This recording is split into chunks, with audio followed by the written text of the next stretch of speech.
Previously on Fate Stay Night. I'm a robot sent from the future to tell you how Fate became the most profitable anime project of all time. And now back to that hell I'm walking into. Hell! NicoB! Back with some more Fate Stay Night.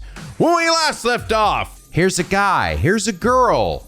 He's the master, she's the servant. What's going on? I don't know. Let's go talk about this other chick named Rin. She's a mage and is getting ready to be a part of the Holy Grail War. So she's gonna need a servant. But before that, she's gotta go through her regular, everyday high school life, where she's got a bunch of goofy friends who are surely not gonna be part of this narrative in any way. Like her rival friend, and this douchey blue hair guy, and this class president guy, and this random redhead. There's so many people whose names I'm gonna have to remember at some point.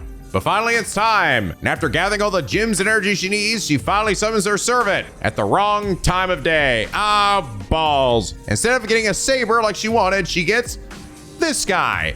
Who is he? Fuck if I know, but he's an archer, and he's a bit of a snarky boy, to the point where she immediately uses one of her command spells that she only has 3 of, in order to keep him under control, which makes him only mildly less snarky. Now go out there and clean up the mess you make. But this definitely feels like a Let's Play that's been a long time coming. And you guys are mildly excited, to put it very, very lightly. Wow, holy shit. I mean, I figured that this would be something that you guys would be pretty excited about because it was something that you've all asked for quite a while, but I definitely underestimated just how excited you were gonna be. So first off, just want to say thank you. Seeing everyone just be like so insanely amped. All the likes, all the comments, like really, that genuinely means a lot to me. It always adds on to my own personal excitement for a series when everyone's just like so on board. And it has me just excited to see why this game is considered to be like one of like the best visual novels out there. Because it kind of is. Like, this has that reputation of being like one of those like quintessential visual novels that if you're like a fan of the genre, you have to try at some point. Not to mention, of course, kickstarting what is the massive Fate franchise now. But seriously, thank you guys. Thank you so much for all the likes and very kind comments. And just seeing everyone so fucking excited is, it's got me fucking amped. Really motivates me to bring my fucking A game, all right, for this Let's Play. But anyway, last episode, Agaroff said, yes, Nico, I liked the 1 hour and 15-minute bit of you reading words on a screen. Never do it again. In all seriousness, I found it hilarious because the entire time it was happening, I was imagining you on the verge of popping a blood vessel as the scene kept going on and on. I could almost hear you screaming internally, when is this interesting content? You're not wrong. Honestly, you're not wrong. Here's the thing. I went for a bit before I was like, okay, how long is this gonna go on for? So I went and looked up another Let's Play, and I got to the end of their first video. And I also think, I don't know if it was specifically the version they were using, because they were actually playing the old version that was not the remaster one. But I saw there was a title screen there, and it showed up. And I thought that that's where it was gonna end. It was actually where I ended last episode. However, I got to that point and it didn't end, and I was like, wait, what? Turns out that wasn't actually the end of the prologue. And I figured that you had to get to the end of the prologue in order for you to reach the title screen. So in fact, there was actually still another video that came after that was full of a whole bunch of scenes before you actually got to the end of it, which was like another 2 hours. So while I did sort of prepare, like I knew, okay, this is gonna probably go on for like an hour and a half. When it didn't end at the end, that's when I was really like, wait, what the fuck? And then I had to sort of improvise, because I'm like, no, we're not. The bit was funny, but we're not doing more than one episode of the bit. All right, that's just a one-time thing. But thank you. Yes, I saw a lot of you who were like, it was cool, but don't ever do it again. And listen, I'm not planning to. That was just sort of, I wanted to one way sort of make this first episode sort of something kind of special and unique, like something I've never done before, like the start of a Paranormal Side playthrough if it was on fucking crack. But it is not indicative of how I'm actually going to be playing this game from here on. I was just for funsies. And just to make you all go, what the fuck is happening? But Agaroff, thank you so much. You're hilarious and also very accurate comment. And is that reason you are comment of the day? But yeah, that was definitely a bit of a trip. And you know what? I think to sort of alleviate your your thoughts maybe of Nico being completely stoic, focused, and very much un-Nico-like in that episode. I thought I would share with you all a little behind the scenes of what actually happened in the last episode, as I desperately try to convey to Sai and myself that this is totally worth it. Enjoy. It's such a weird setup. Like it literally hard launches into the game, and if I go into the menu and say go to the title screen, it will literally just be like, do you want to restart the prologue? And I'm like, what the fuck? So it's like I have to like commit to finishing the prologue, I think, maybe for the title screen to show up. I'm just gonna listen to it so I can get an idea of how this. What am I listening to here? There's no voice. Okay, I'll shut the fuck up. Okay, I bet this is voice. So I'm a lady now, right? Holy shit, that's really quiet. Okay. Safe drop. Gonna warm up the voice vocals here. Man, this is gonna be a hefty one, isn't it, man? Am I gonna go like I wonder if we're gonna go like a full episode of just full commit to the bit. Ah, fuck, who's talking now? Okay, it's her, right? It's still her, but I don't know. Because we changed perspectives just a second ago. La la la la la la la la la. That's a girl. Yeah, we should make a behind the scenes of this shit side. No, I'm just kidding. Oh my fucking fuck is that? Schlee song? Schly song? Oh my fucking. God damn, who's this gonna be, bitch? This is gonna be the first episode, and probably the first time I've ever done this. We're gonna have like an entire episode where I'm fully committed to just the bit here. All the way until the end of the first episode. I think that'd actually be kind of funny. I was like, I just want to make sure it wasn't like 5 hours later. It seems like it's only an hour and a half, so I think we can do this. What do you sound like? I'm gonna guess just like a girl. Parmy wants to give her the Ashino voice. I am a machine. I'm a literal machine. I'm a reading machine. I have no thoughts, I only read. Now, who the fuck is this? I'm trying to keep it together, okay? We're doing this for one episode. We can do this. God damn it all, Billy Bob Thornton. All right, here we go. Tosaka-sanda! Commit to the bit. Committing to the bit. Commit to the bit. Should I give him a snooty voice or... You know, he looks so Moshirige. I feel so tempted to, but I don't think he's quite... Looks like you dumb man! Sorry. Holy shit. Oh, Lord. I love it when I can't see a fucking face. Deep and very official. Can't tell who's talking, actually. Fuck. The Holy Grail calls the servants, but masters keep them in the world. Oh.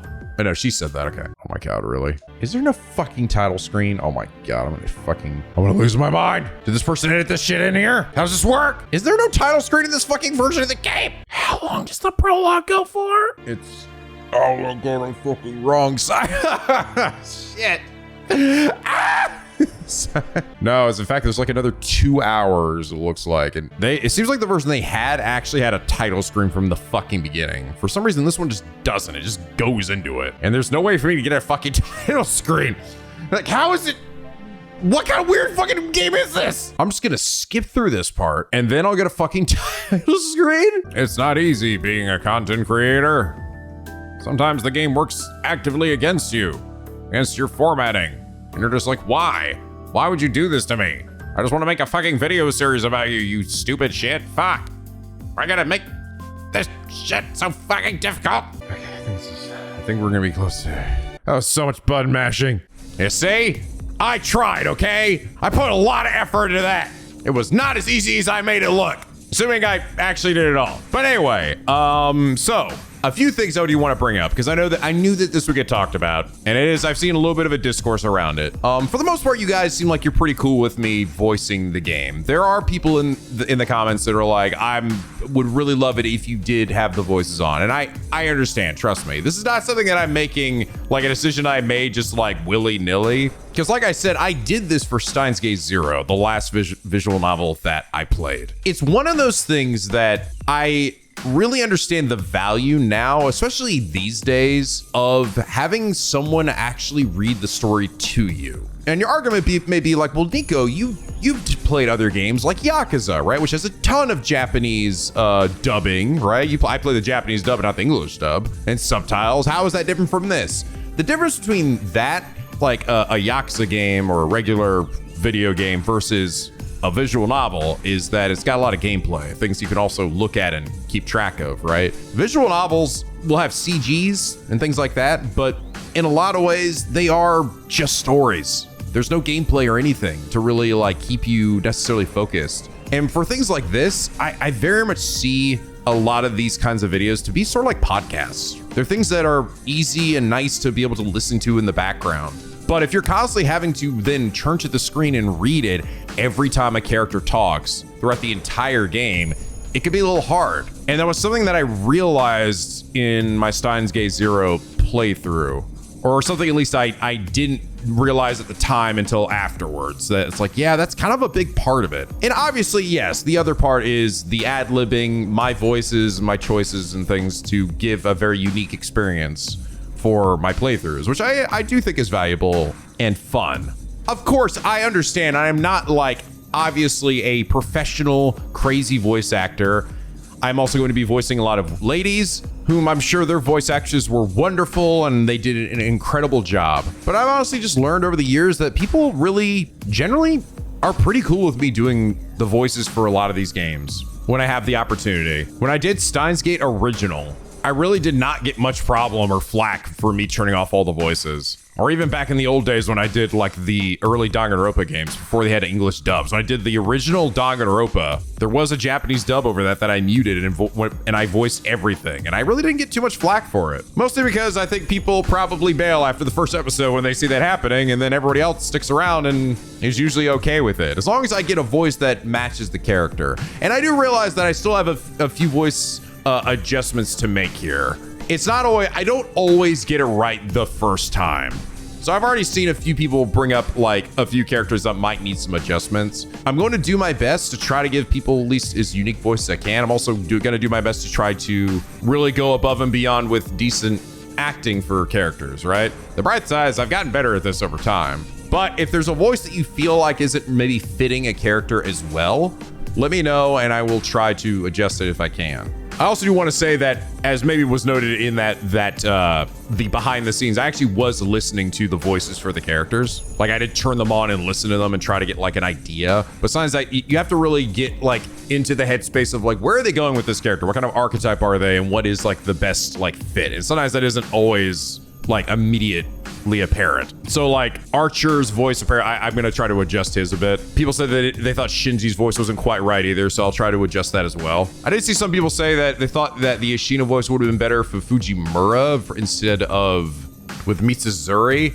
I don't know. I kind of like the voice I put for Mitsuzuri or for Fujimura. I think that one was okay, and that one was also slightly different than something I would normally do. I'm also trying not to get too like hammy, right? Like I wasn't trying to get too crazy in my Ashina voice. I was trying to take it seriously, and I would like to try to continue to, do that as much as possible while still, ad-libbing and stuff. But yeah, basically I'm gonna do my best because I know this is an important series for a lot of people. And while I may not be as good as obviously the professional voice actors, I think this will at least lead to a very unique experience that you can't get anywhere else. And you'll also be able to listen to it if you're, for example, in a car ride, if you're working on something in the background or whatever, because I'll be honest, dude, I listen to streams and shit all the fucking time. So I think it is a very valuable thing to have. And I did see a lot of people who actually appreciate that. So, but of course, I mean, when I did the poll for Steins Gate Zero over this, we got a 50-50 split of keep the voices on or turn them off. So like, I know this isn't going to appease everybody, but I think in the long run, this is going to be better for the Let's Play. All right, sorry, that was a lot, but you guys left a lot of comments and I wanted to sort of let y'all know that I hear you, I see you, and yeah, let's go ahead and continue. Back to where we left off in the prologue. Actually, I'm curious if I hop back here, is it going to treat like, because I think the text turns green. Oh, it did. It does remember. Oh, so the funny thing was, you can't like fast forward text you haven't seen before, which does make sense. So I was just like mashing the shit out of the A and like down button to get through this. But now that it has, I technically could hold down the R2 button and fly through this shit. But but yeah, for this part, I think this episode, all of our text is going to be green because it means that we've seen it before. Anyway, With that, let's continue. The Holy Grail War. It's a grand ritual that's been repeated for hundreds of years. A fight that is between 7 participants, of which only one can survive. It's said that a Holy Grail exists in the land of Fuyuki, and that a number of mages fought over it in the past. Their one and only objective was to obtain the relic called the Holy Grail. However, the Grail's origins are unclear. We're sure it isn't the chalice that held the blood of God, but its power is fearsome enough to be compared to the genuine article. That's right. They say the Holy Grail can grant any wish. Only one person can possess it. The Holy Grail can only grant one wish for one person. Despite that, 7 mages are needed to summon the Grail to this land. 7 collaborators to create one miracle. So as you might imagine, it was only a matter of time before they started fighting over the Grail. I'm trying to remember the circumstances in Fate Samurai Remnant that led to specifically Iori, like, being a part of this Holy Grail War, because I think he just kind of got thrust onto him. I don't know if it was actually intentional, which does seem to sort of be a theme here, because as we're seeing, right, the character that actually gets Saber in this is not Rin, the one who actually prepared for it. Granted, that seems like it was her own doing. I'm almost curious if she had actually done it at the height of her power, would she truly have gotten Saber, or was it like some inevitability anyway? Oh yeah, I also do want to say, it is cool actually finally getting a chance to play the game of this Saber, because to me, this is always, whenever I think of Saber of Fate, this is the one I think of as the one in this game. I don't know who they are. I've always just known them as Saber, but like to me, they're kind of like Jotaro from like JoJo, where they're just like, their design and everything is so fucking recognizable, like it's just insanely iconic. Like so many conflicts, it started as a competition over property rights.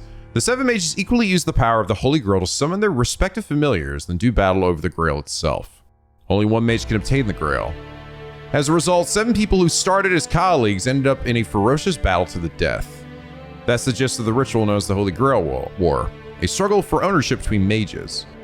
The mages chosen by the Holy Grail are called Masters, who use the blessing of the Grail to acquire powerful familiars known as servants. And it seems like this is exactly the way it was in Fate Samurai Remnant, so I assume it's just like, this always seems to play out the same way. It's always 7 masters, 7 servants, all duking it out. Yeah, and they're all like classes, right? Is it always the same 7 classes too? Like there's always got to be like 1 archer and 1 saber and 1 other class. I don't know. What were the other ones again? 2 things serve as proof that one has become a master: the summoning and command of a servant, and the mark of command spells to compel the servant's servitude. The first goes without saying. The archer I summoned yesterday, no, a few hours ago to be exact, is Rin Tosaka's servant. As for the second, a master must closely guard this command spells that control one's servant. This is probably the most critical aspect of being a master. When I summon Archer, symbols appeared on my right hand, namely command spells. Stigmata bestowed by the Holy Grail upon the summoning of a servant that marks one's new status as a master. A massive amount of magical energy is compressed into these seals, whose power is fleeting rather than long-lasting. They disappear once they are used, and as their shape suggests, each mark represents a single use. Oh, I see. Okay, so like the circle there on the outside, the circle on the inner, and then the little dash. I see. In other words, one only gets 3 shots. A master who's used up all 3 command spells can no longer control a servant and is as good as dead. Yeah, it's interesting because it's almost like the threat of using it than it is even necessarily having to use it as well, right? Because then if they're all gone, then I mean, unless you've maybe compelled them enough with the 3 that you use that they would remain in your good graces or under your command.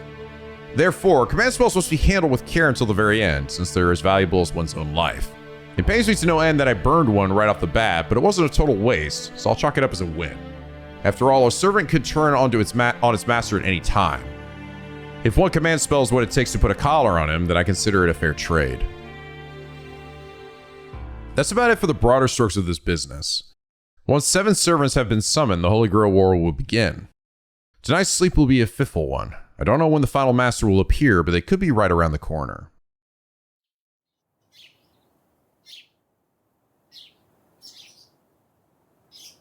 Is it morning already?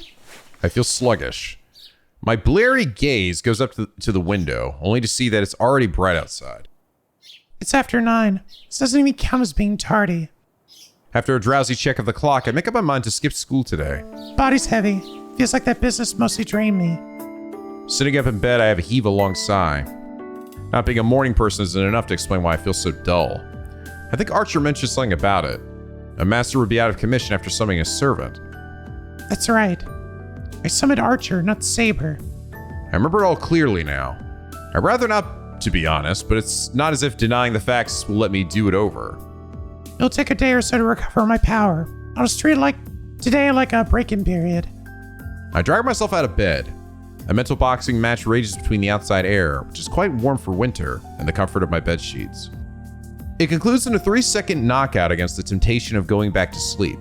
I check my body in the mirror. Nothing out of place aside from the loss of half my usual magical energy.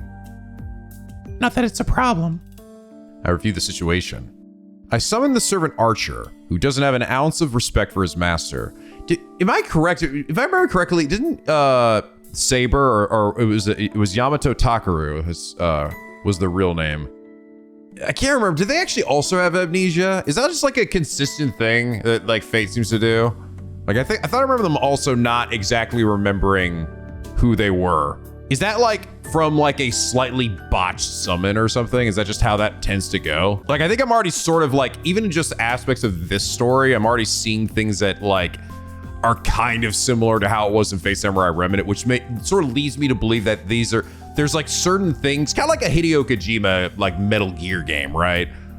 Like the things that just are always gonna be there. There's always gonna be the group of weirdos. There's always probably gonna be a scene where Snake gets interrogated and brought somewhere and then in prison and he has to break out again. Some girl's always gonna get her feet scanned into the game, you know, shit like that. To make matters worse, he doesn't even know who he is. Wow, talk about a headache. I guess that means his trump card is off the table until his memories come back. Can't expect him to use a power he doesn't even remember. Ah, yes! That was also a thing. That was right. Saber couldn't use their trump card either. It wasn't until like way later in the game. Then they remember who they were, and then they use their like crazy water serpent like Getsuga Tenshu or something. Servants are strong familiars all on their own, but what makes them truly formidable is the secret weapon they each possess. Frustratingly, Archer claims to have forgotten what his is. It's my fault he's in the state, so we'll just have to make it work. We're both in the same boat then. I can only pray that it'll sort his memories out, but who knows how long that might take. Good grief. Yare yare. I've really got my work cut out for. Whoa. I might have to reevaluate my opinion of him. The parlor is completely back to normal, damn. I thought he'd maybe just clear away the detritus, but the room is so spotless I can't help but be impressed. Where'd he put all of it? He must have felt bad for wrecking the place. I doubt he would have gone to the trouble otherwise. I guess I ought to commend him for being a more decent guy than I suddenly. Okay, so let me hear this guy's voice again. I was told that this voice that I gave him is not actually it's a voice that actually might be good for another character that is gonna come across later, so I will save that, which is the Agate voice, basically. And we'll give this guy something a little different. I think I heard this guy is actually voiced by Grimjow's voice actor, who's a god tier voice actor.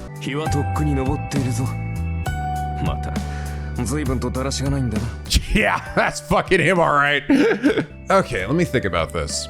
Still taking your sweet time, I see. Need I remind you that we're wasting daylight? Maybe something like that. Let's test the waters here. Sort of deep, get a little snark. I retract my statement. There isn't a remorseful bone in his body. Good morning. You seem to have made yourself right at home. I did spend the night after all. Oh, I took the occasion to tidy up the kitchen. I expected it to be inadequate, but it's rather thoughtfully furnished. Quite well kept for a girl living alone in a mansion.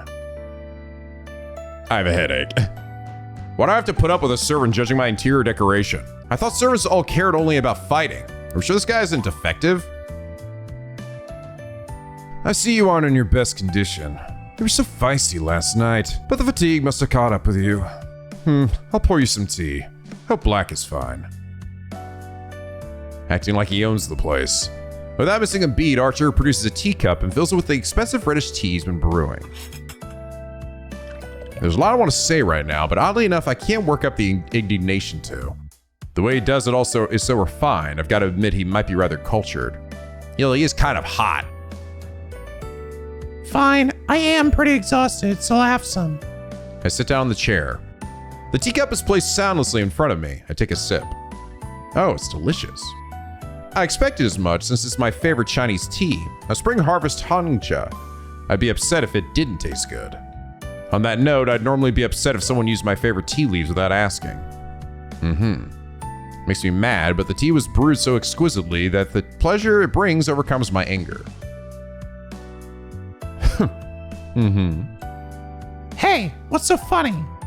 Well, I was going to ask how you like it, but your face tells me enough. I set the teacup down with a forceful thud. Baka! Oh, what a waste. You should enjoy it while it's still hot. I can leave if I'm spoiling the mood. No need. Thanks for the tea. I didn't become a master to be a tea snob, and I didn't ask you to do that either. I see. I agree. I didn't make a contract with you to be your tea brewer. I'll show more restraint in the future, if that's what you want. Yeah, you're only here to be a combat familiar. I've never heard of a servant that does household chores, nor do I particularly need one. I mean, why not though? Girl, why are you like getting all pissed off? This is just good. I want a hot guy to make me tea in the morning. What do you mean by particularly? Interpret that however you want. More importantly, do you remember who you are yet? Archer shakes his head in the negative. That doesn't bode well. If you can't remember after a single night, then his memories probably won't return easily. There are some measures I can try today, but... Alright, I'll think of some solutions for your memory issue. For now, get ready to head out, Archer. You probably don't know the lay of the land yet, do you? I'll give you a tour of the city. Get ready. There's no need for that, surely. If we're leaving, we should go right now. Do you plan to walk around town in that outfit? Anyone can see that you aren't a normal person, and if another master spots you, they'll know you're a servant right away. I don't plan on announcing our presence to the world. Ah, so that's your concern. There's no problem. Well, I need to change the clothes to blend in. That's only while I'm materialized.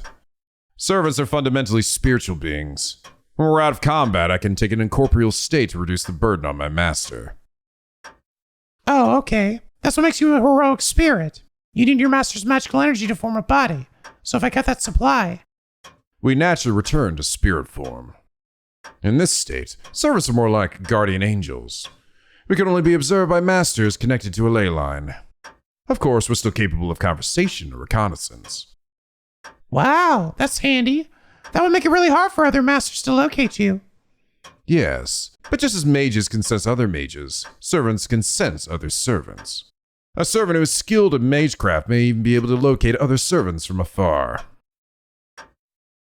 Archer has it in one. Masters are supposed to be capable mages, and the more magical energy the mage has, the better they are at detecting traces of magical energy. As far as I know, however, there isn't anyone else around with that degree of power. So what about you? Can you tell what the other servants are? Master, have you forgotten which class I am? Do you expect a knight to be able to scry faraway enemies? He has a point. Archer's magical energy isn't on that level. It's likely that only the magically powerful caster is capable of easily locating distant foes. Fine. Then follow me, Archer. I'll show you the world you've been summoned to. I doubt it'll be particularly new to me. Moreover, Master, haven't you forgotten something important? Huh? Something important? My goodness, you really aren't at the top of your game. We still haven't exchanged the most critical point of our contract. The most critical point?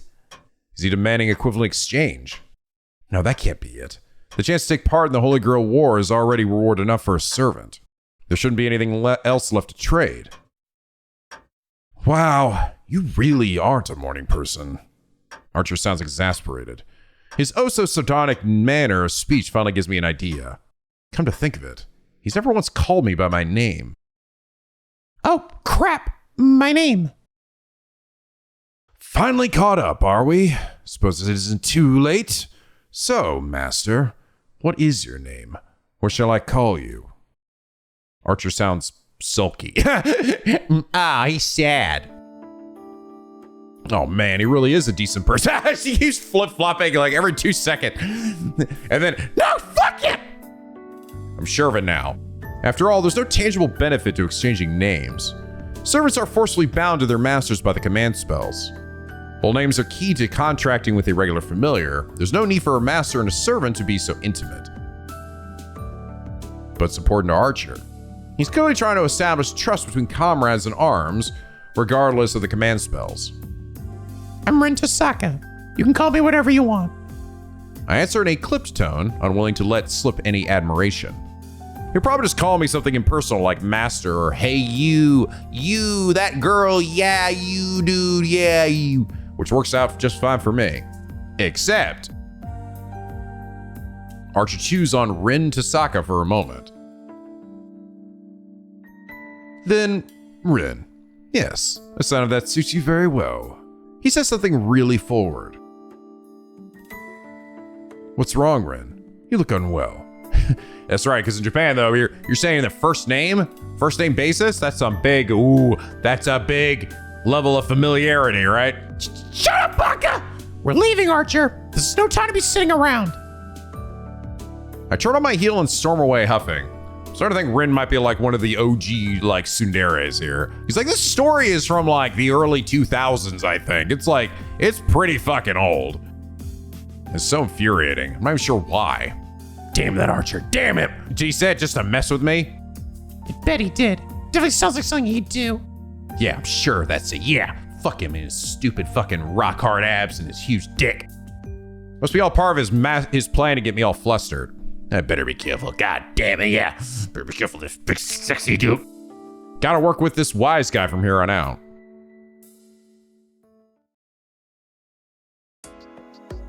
I take Archer outside. Fuyuki City, my hometown, is broadly divided into two halves. There's Miyama, which is left over from the village the city grew out of, and Shinto, the developing modern region across the river. My house is in Miyama, the old part. Miyama is itself split into two areas. The European-style neighborhoods, originally inhabited by immigrants from abroad, and the old Japanese-style houses, set against a mountainous backdrop. Both areas are situated on hilltops along the outskirts of town. The street dividing the two residential areas is fairly normal by comparison. How normal, you ask? Well, this normal. Look at it. Look how fucking normal that is. What the fuck? There's a mirror over there. And also over there. Look at those trees. Look at those power lines. That's a street right there. Look at that manhole. This is the crossroads of Miyama. On one side lies the road going uphill to the European neighborhoods where I live.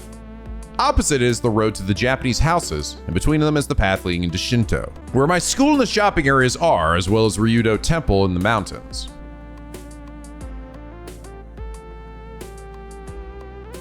We come to the bridge connecting Shinto and Miyama. Years ago, a big train station went up in Shinto, bringing with it frenzied urbanization. The song.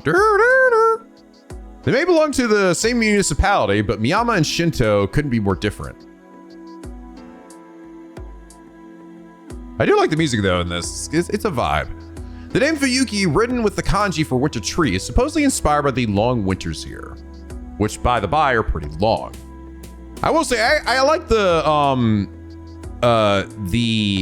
setting descriptions and stuff in this so far. Like I actually think the way this has been written so far is quite good. It's very descriptive. It feels very focused though, you know? Like these moments here feel like they serve narrative purpose and aren't just like, you know, just extra fluff shit, you know? I don't know. It's good. It all rolls off very well. It makes it easy to read. Despite that, temperatures are warm. February here is only about as cold as the very start of winter elsewhere. I bet if you randomly started digging, you'd turn up a hot spring or two. Though of course, our temperate weather disqualifies this town as a hot spring resort location. We've got an odd climate where the mild winters suddenly turn to springtime bloom come April.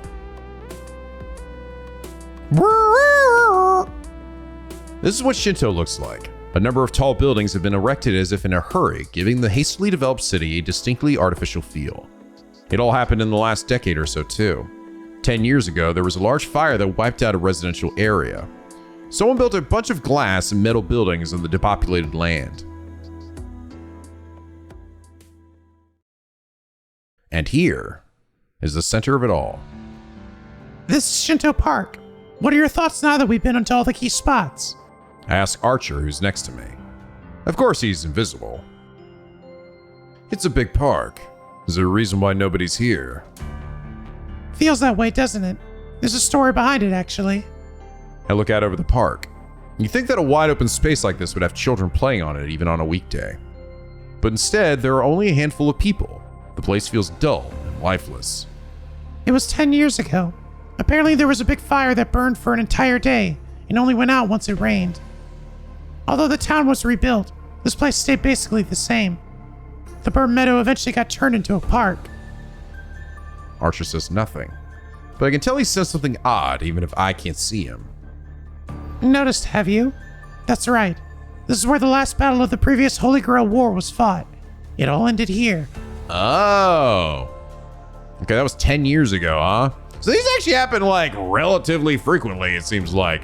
This isn't like every 8,000 years a new Holy Grail War happens. Like, nah, man, it's like 10 years ago. So then, like, what even happens? You get you get your sweet wish, and then like, what do? Become the god you're always meant to be?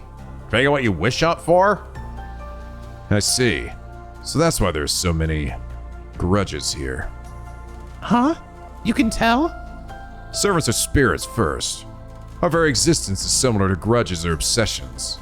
That makes us sensitive to lingering emotions such as these. There were other areas around town that felt dense with such a feeling, but this is on a different level. From our point of view, it's almost like a reality marble.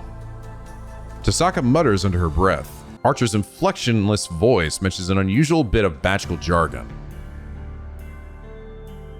Innate bounded fields.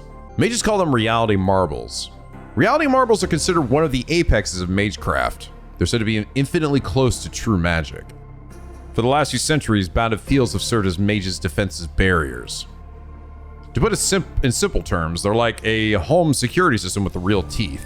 I also remember in the ley line stuff they talked about, right? Like the circuits of magic that are in the planet or whatever. Like they did like a whole gameplay mechanic around that in Samurai Remnant, right? Where we had to like guide our little dudes across the ley lines and like get them to certain spots, and it was kind of interesting. I think that part of the game was only okay though. Battlefields are conventionally erected on a piece of land or a building to guard against outside threats. They're merely an alteration of an area that already exists. Reality marbles, however, are something else entirely. Wait. Bounded fields are conventionally erected on a piece of land to guard against outside threats. Okay.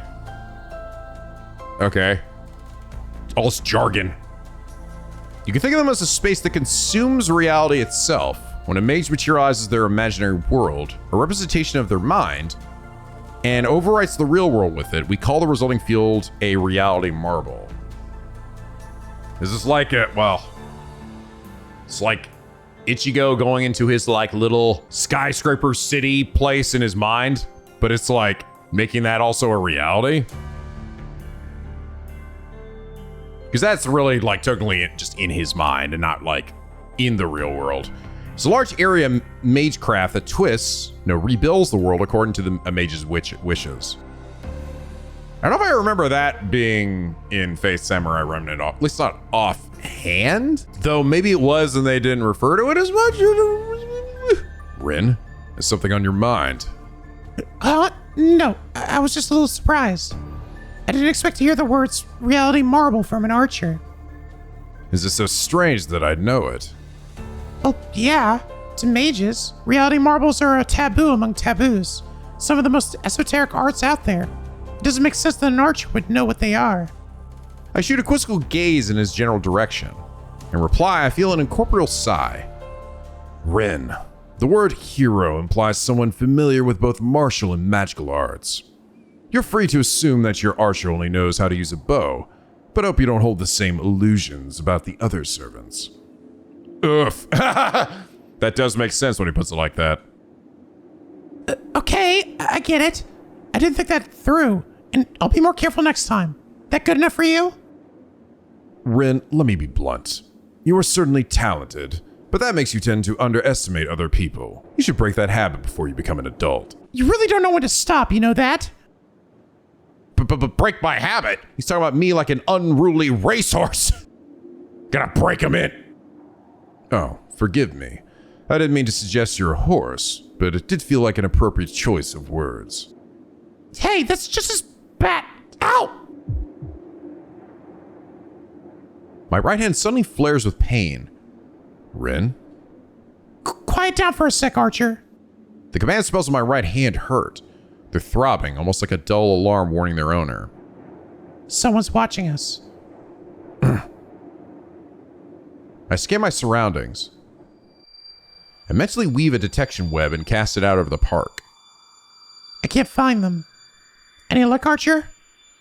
Doesn't look like it. I can't even sense them spying on us. Which means it's a master. I don't know who it is, but if Archer can't tell, then it must be a master. We don't have all 7 yet, but the fighting could still start at any time. Maybe whoever's watching me is up for an early skirmish. How does she know exactly that there are specifically only 6 in total and not, like, there isn't another one yet? You say that, like, because masters can sense other masters, and I guess she's at this point, she's already known that there's at least, that there are 5 until she got hers. Command spells react to other command spells. If we're dealing with a master, then you should be able to identify them if we come across them. Would they be able to do the same to you? Yeah, but advanced spellcasters can hide their energy signatures. Our command spells may react to each other, but it still takes magical energy to activate them. As long as the master keeps their magic circuits shut, it'll be hard to find them. That's troubling. Does that mean we're broadcasting our position? Pretty much. If I looked around at home, I'm sure I could dig up a way to mask my power, but... You don't need to. Yep, they'll just come to us first, right? So it's the trouble of looking. Archer doesn't respond. Maybe he's irritated with me. What? Are you going to tell me not to get cocky? Ask a little defensive, thinking of our earlier exchanges. Archer mentally brushes the question aside. You're at your best when you're like this. Yes, let the small fry come to us. I can feel the smirk in his tone.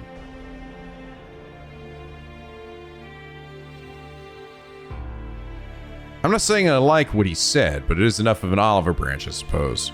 We start walking around town again. I spend the day taking him to all the important places and even drop by some less significant spots that might be useful to know. After dinner, I make for our final stop. It's now after 7 in the evening. It's a good chance to show him the best vantage point in the city. Whoa! Whoa! I'm a bird! The wind howls. A dark wind howls. We're atop the tallest building in Shinto. The commanding view of the city makes for a fitting end to our tour. So, pretty great view, isn't it, Archer? I feel sorry for any future boyfriends. You really know how to run a guy ragged. Huh? What'd you just say, Archer? Just an honest thought. It is a good position, though. If you'd taken me here first, it would have spared you the effort of all that walking. What are you talking about? It's nice, sure, but you need to visit places to really get the lay of the land. This only gives you a bird's eye view of the city. Not necessarily. You think too little of the Archer class. One can't be a good bowman without good eyes. Really? Can you see my house from here, then? Not quite that far.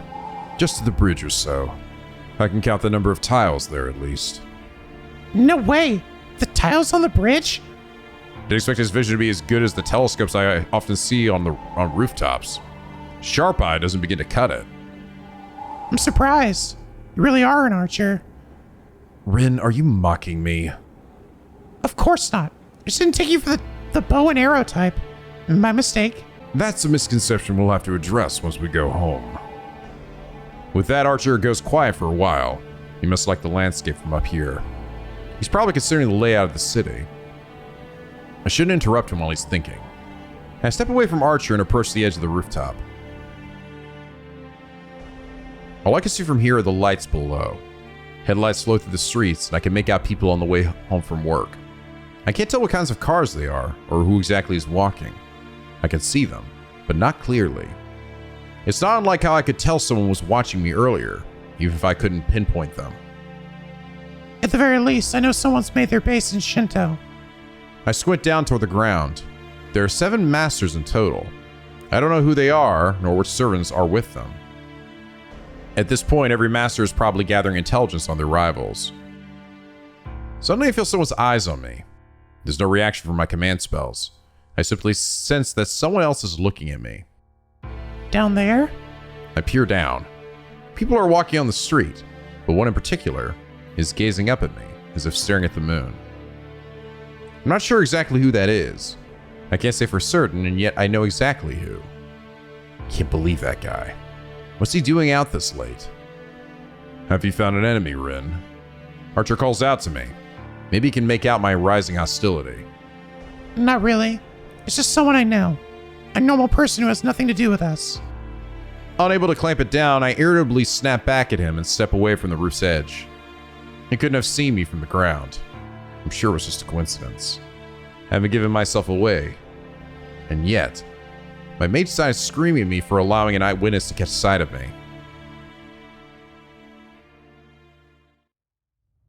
By the time I get back to Miyama, it's 9 p.m. Unlike Shinto, Miyama is mostly residential. After 9, there isn't really anyone outside, and the streets are silent as if it's much later at night. That's it for the tour. Did you get a good look at the city? Yeah, I understand the layout. I'll pick up more details along the way. Then we're done for today. I'm still not feeling great, so I'm going to go home to rest. I start up the hill at a relaxed pace when I notice someone up ahead. Is that Sakura? Uh-oh. Now would not be a good time to run into her. No! Rin, why are you hiding? Quiet! There's someone I know up ahead. I skipped school today, so I don't want her to see me. As I answer, keep an eye on her. In the middle of the street, there's the first-year student I know. Who the fuck is that? And a foreigner I don't. They're talking. No, it looks more like he's trying to pick her up, while she'd rather be anywhere else. Are you acquainted with the foreigner? No, I don't know who that is. There are a lot of European houses here, so maybe he's a tourist? Even as I finish the sentence, I'm mentally telling myself off for being so soft on that girl. Archer? Is he human? Who knows? I could tell he has a human body, so that makes him no servant, at least. Yeah, he isn't a master either, so it's probably just some lover's tiff. Though even I know that she isn't the sort to get caught up in something like that. They're gone. The girl's going up the hill. The man. Ah! The blonde-haired man descends via the street we came by.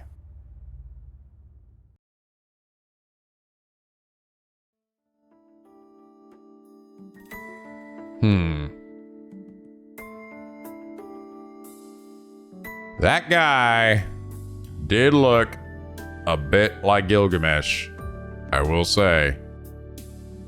He did just look a bit like Gilgamesh. And I think he's, from what I sort of gathered, right? If I remember correctly, he's a guy with blonde hair and red eyes. From what I gather, there's a few, like, servants that seem to show up pretty frequently in these stories, right? Like some regulars. And I think he's one of them, right? He always seems, like, at least the way they sort of set it up in, like, Face Samurai Remnant, he, like, as being, like, seemingly one of the most powerful of, like, servants, too. I don't know if, maybe he doesn't show up in the story, but I definitely sort of looked a bit like him. But she said it wasn't actually a servant, or because he had a human body, so I don't know. You can use this room. Any questions before I go to bed? None in particular. It was wise of you to avoid a premature battle. You should let your strength recover tonight. Yeah, I'll see you tomorrow. Make me that tea again. Thought you didn't want me to do this. Shut up! Once I'm back in my room, the fatigue washes over me. Oh yeah, I need to call Kirei first. That annoying priest left me a message. By now, he's probably sent for the backup mage. It isn't my problem, but he is my legal guardian. I owe him a phone call at least. Phone. I punch his number into the telephone. Before long, the fake priest picks up. Kirei, it's me. I contracted a servant yesterday, so you can register me as a master now. There's a brief pause. Kirei's silence is deafening. I can feel its weight even through the earpiece. Understood. What will you do next? You should stop by. I have something for you from your parents. They asked me to pass it on to you only if you became a master before adulthood. Oh, are you talking about Father's will? I already decrypted that. I'll drop by the church if I feel like it. Bye. Wait, Rin, now you are a master. I hang up before he finishes. Damn, okay. If I have to listen to Kirei's nagging while I'm this tired, I have a feeling my magical energy will drain away instead of recover. Alright, I should be ready. All that's left is to sleep. Once I open my eyes, it'll be a brand new day.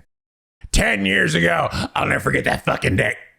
My father fought as a mage in the Holy Grail War and lost. Now it's my turn to risk it all for the same fucking prize, boy. So he lost and died. Died to death. Skip the scene. No. Like, you've already played this. No. No, I didn't.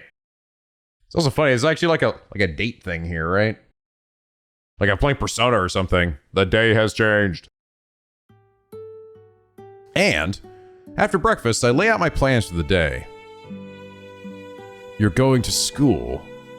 Yes. Do you have a problem with that, Archer? It's not a problem, but...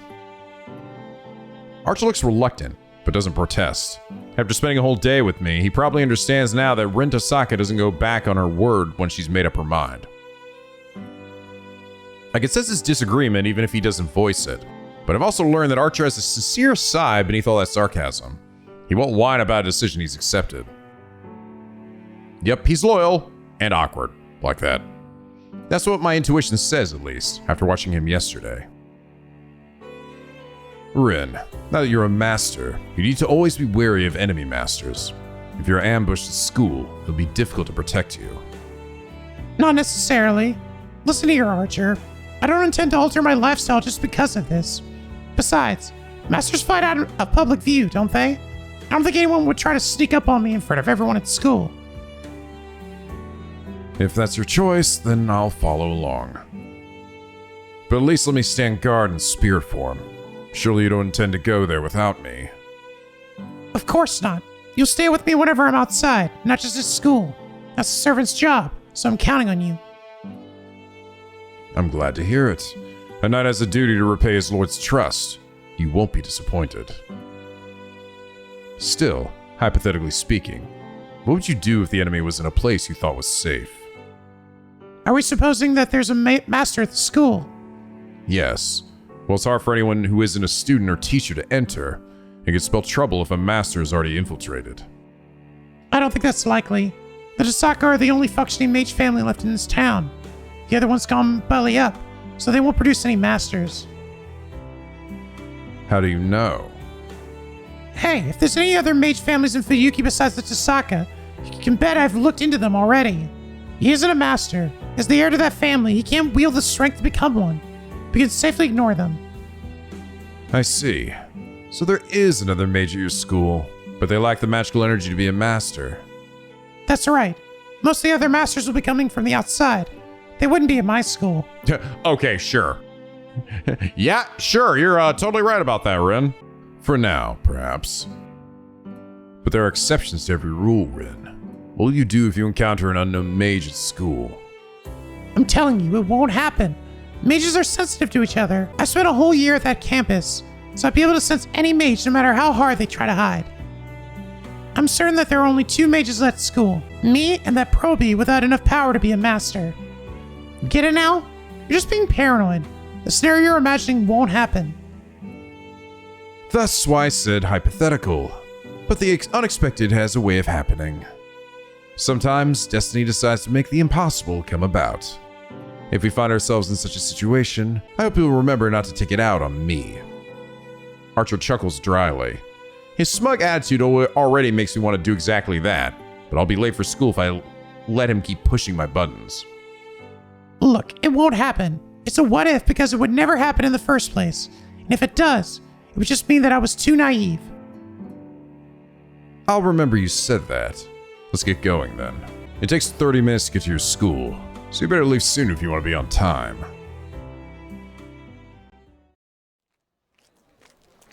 I am legitimately shocked. It really did happen. I'm surprised as well. It really does pay to be a pessimist. This is our exchange the moment we pass through the front gate. It's almost time for homeroom, so there are students on their way to class, all around us. Archer and I stand still like a pillar amid the swirling human sea. The air isn't just stagnant. Someone set up a bounded field, don't you think? It isn't finished, but yes, prep work is already underway. They must think they're a big shot to go about it this openly. More an unbelievable amateur. Only a third-rate mage would make such a conspicuous field. Someone with actual skills would conceal it until it was time to strike. And how would you rate this mage? Who knows? I couldn't care less. More importantly, trying such shoddy work in my territory is just going to earn them a beating. I let out an indignant huff as I crossed through the grounds. As a mage, there's no sugarcoating it. I won't be satisfied until whoever made this bounded field gets what's coming to them. Gonna get it. I'm on my way back from the music room after second period. I spot a first year floundering in the hallway. Just like she could use a hand with the large stack of documents she's carrying. Let me help, Sakura. Huh? Tosaka. So I think people said I need to make her voice like slightly softer. Let me listen to it. What you sound like, girl? Oh, you're much higher. You're actually much higher than I'm giving you. I'm going too deep. You need to be higher. Tosaka. Like that. Soft but high. Pronounce, our class is supposed to take care of world history. What is Nikazuki thinking, making you carry all these? Here, I'll take half. Thank you. It's fine. Are we taking these to your classroom? No, to Mr. Kazuki. He says he needs to take them back because there's a typo. I can't believe that. Kazuki's got such a huge stick up his butt.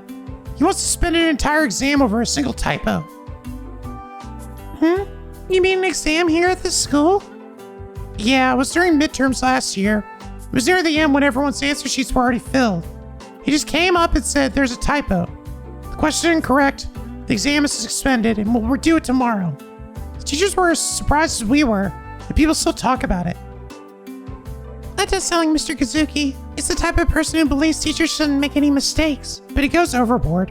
You better learn while you can that once Kazuki's got his mindset on something, he's as hard to move as a mountain. You must like him. It's unusual to hear you talk about someone like that. Is it? I do wish he'd just relax. Though he's alright just the way he is, ultimately. The faculty at our school is made up of both really nice teachers and some really scary ones. It's a delicate balance that Mr. Kazuki is an important part of. He's a stick to the carrot. You'll see more of him next year since he teaches ethics. Alright, Sakura, there's something I want to ask you. What is it? It's about yesterday. Were you talking to a foreigner? You saw that? I just happened to. What's going on? Is he someone you know? No, I don't really know who he was. It sounded like he was lost. He asked a lot of questions, but I couldn't really understand what he was saying. And that's when she slipped away. I see. Sorry, I was just curious. No, I don't mind. Oh, it's just in here. I can get the rest now. Okay, see you later then. I returned to the printhouse to Sakura. Before I head back to my classroom, I find myself stopping. How are you lately, Sakura? I'm okay. I'm doing well. I see. Let me know if Shinji's up to something. He doesn't know when to quit, so it'll just get worse if you keep quiet. You don't have to worry. He's been nice lately. There isn't much I can say to a smile like that. We say our farewells again, and I leave my upperclassman acquaintance.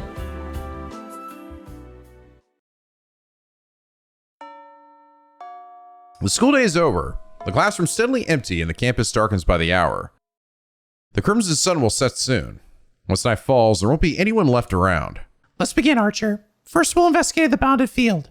Once we determine what type it is, we'll decide whether to erase it or leave it. I speak to my invisible partner. I feel him nod in acknowledgement. I can feel the nod. Bounded fields are meant to protect their casters.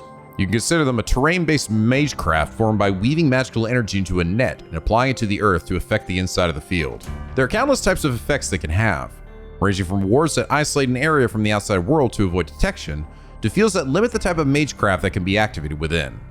The most offensive type suppresses biological functions inside the area of effect. And that's what's been applied to the school grounds.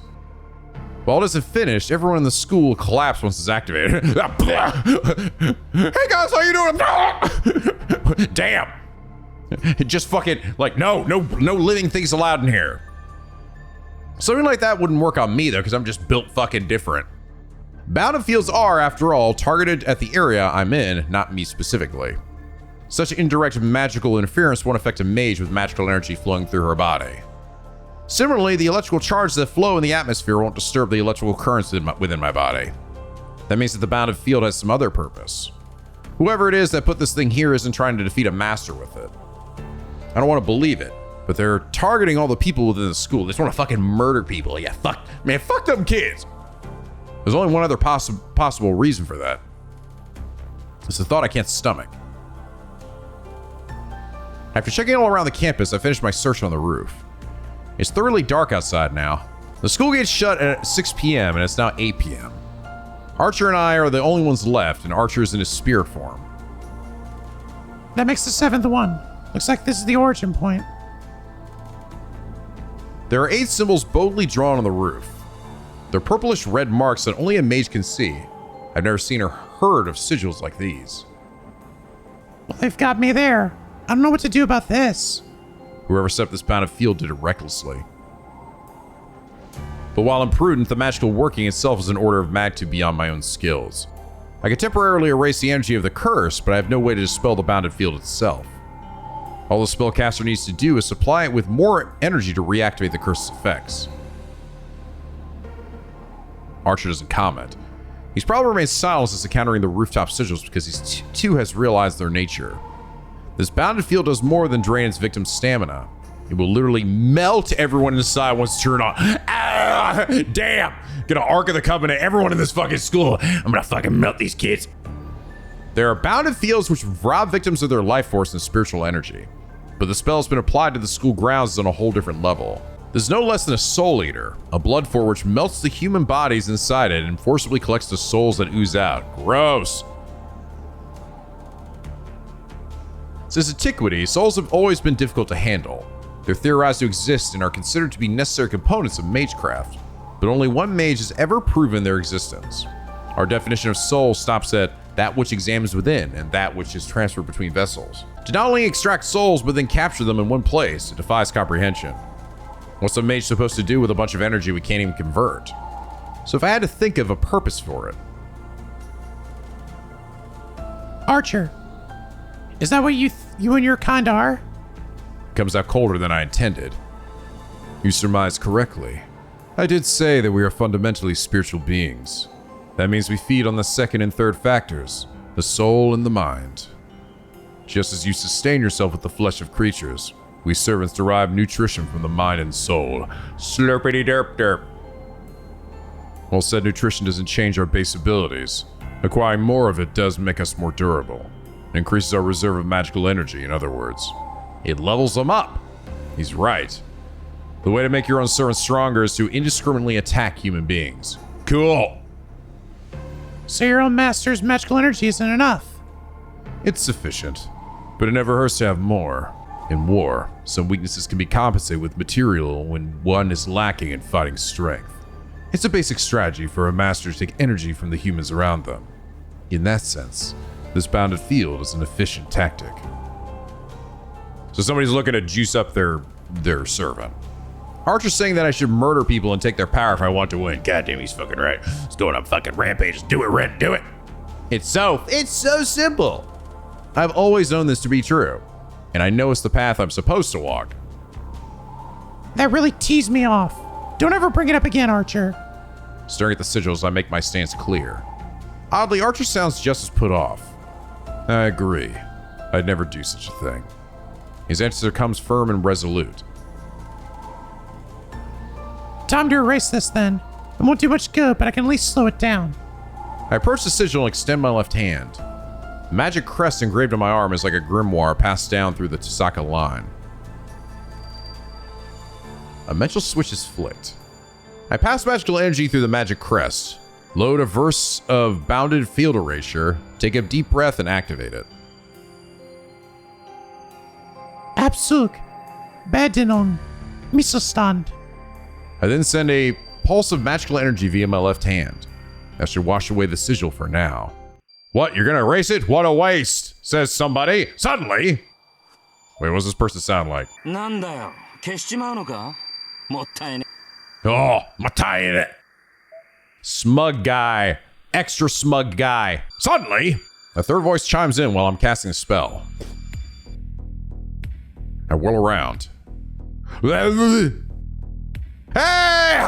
What the fuck? Oh my god. Hey, look, it's... Wow! This bitch doesn't look any different! It's Cuckoo LeChoo! It's Cuckoo Lon, right? I think it's the name. Wow. Wow. Dude, he looks exactly the fucking same! Damn, he just has... I guess he just has that outfit, huh? Kind of surprised. I mean, I know that... I think some servants were definitely stylized for Fate Samurai Remnant because they had like a very sort of samurai-esque style or whatever. This bitch looks exactly the same, though. But maybe, then again, he's already maybe kind of from that era anyway. Remember, he's a Lancer. I think this is actually... Okay, I think this is the... As some people recommend, I think this is where the guy to maybe give the Haggett boys. A man's perched on top of the water tower, some 10 meters above, looking down at me. He's clad in a deep blue that blends into the night. His mouth is drawn to a grin, and he has a bestial air about him. Yeah, that makes sense. That makes sense. It seems like he might be the exact same, like, personality and everything, too. Which, I guess that would also make sense, even if it's not, like, the same guy, right? Technically. I mean, I guess it kind of is. Because it's the same, he's gonna have the same name, right? So, I guess character-wise, he would actually be the same. But his gaze is sharp and clear. In this bizarre situation, the man in blue watches me as he's greeting a friend he hasn't seen in a decade. Did you do this? Nah, it's a mage's job to play little tricks. We just fight whoever we're ordered to. Isn't that right, mate? Mate! His tone is lethal yet carefree. This man can see Archer. Your servant. That I am. If you know that, lass, you must be my enemy. Lass? Hey there, lass. My spine tenses. The man's voice is detached and nonchalant, but it's colder than anyone I've ever heard. So scary and it's nauseating. What's the best move here? I don't know. But my brain's still working to tell me that I absolutely must not fight him. Oh, I'm impressed. Here I was thinking you don't know head from tails, but you figured out what really counts. Ah, I blew that. Shouldn't have gone out of my way to taunt you. The man raises an arm. It appears in a flash. His once empty hand now holds... Yeah, big lance spear thing. A scarlet 2-meter long weapon. Ha! My legs throw me to the side before I can think. There isn't time to even hesitate about jumping off the roof. With all my might, I make a mad dash for the fence, intending to barrel right through it. Ah! A cyclone lifts my hair into the air. It was by the skin of my teeth. In that instant, something slices through the space I was just in, tearing the fence apart with it. Ha! You've got a nice pair of legs on you. A blue whirlwind pursues me. There's no way out. The fence is behind me. My flanks are cut off. I won't make it. Oh shit. Es ist groß. Es ist klein. I react swiftly. My magic crest surges to life so I can weave a single count magecraft. The spell lightens mass and manipulates gravity. Light as a feather, my body bounds into the air. Rin! I know, I got this. And I jump over the fence to plummet off the roof. Ah! Shit, fuck, gravity! Air resistance and gravity push and pull along my body. It's about 15 meters to the ground, 1.7 seconds away. Too slow, he's going to catch up to me. I'm not falling fast enough. Fuck, Scott, it's Atlas! Archer, handle the landing!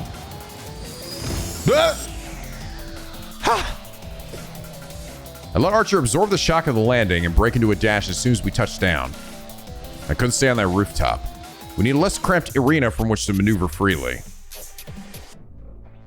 A battlefield without obstacles where Archer and I can truly shine. It takes me less than 7 seconds to escape from the roof to the schoolyard. A distance of over 100 meters, crossed at a pace no normal person can manage, much less clearly see. And yet... You really do have good legs. I almost feel bad about having to kill you here. Against a servant, it's a wasted effort. Archer! Oh shit, that's rad. At the same time I draw back, Archer materializes before me. It's a cloudy night. It's a good night for murder. Archer's hand grips a short sword that faintly reflects the moonlight. Oh. The man's lip twists into an ominous sneer. Yeah, that's how this ought to be. Guess I hate guys like you are quick on the uptake. The whirlwind howls. It's the weapon he swung at me on the rooftop. A spear of blood like crimson that came mercilessly for my head. A lancer. That's me. That must make your servant a saber. Nah, he doesn't feel like one. Who the hell are you? Gone is his carefree ease from a moment ago. Archer stays silent, facing off against Lancer's unconcealed bloodlust. There's just under 5 meters between them. Lancer's weapon is nearly 2 meters long. It doesn't feel like this beast of a man is going to be deterred by a mere 3-meter difference. I can tell you're not the type to settle things man to man. That must make you Archer. Archer doesn't take the bait. An unusual clash of blue and red stare each other down. Dante versus Virgil. The two knights somewhat similarly dressed. It's true, yeah, his outfit is actually pretty similar. It's just one's blue and the other's red. Mutually calculate the other's demise. All right, all that's left is to throw down. Draw your bow, Archer. Not how I usually do this, but I'm polite enough to wait that long. Archer doesn't answer. His back, as steely as a sword, seems to convey that. He must not have anything to say to someone who he must defeat. That's when I realize it. I'm such a fool. Archer was waiting for my word.